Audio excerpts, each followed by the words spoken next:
তাই তো চারিদিকে এত খারাপ ঘটনা বেড়ে যাচ্ছে। ওরে বোকা, খারাপ স্বভাবের মানুষ সবকালেই আছে।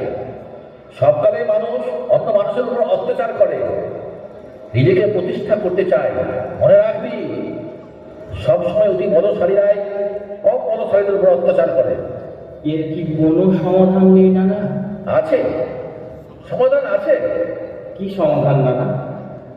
যখন পৃথিবী অত্যাচারে জর্জরিত, যখন অসুরের ভয়ে দেবতাদের মধ্যে কলরব উঠেছিল, তখন সব দেবতাদের মধ্যে থেকে শুভ শক্তির প্রকাশ ঘটেছিল।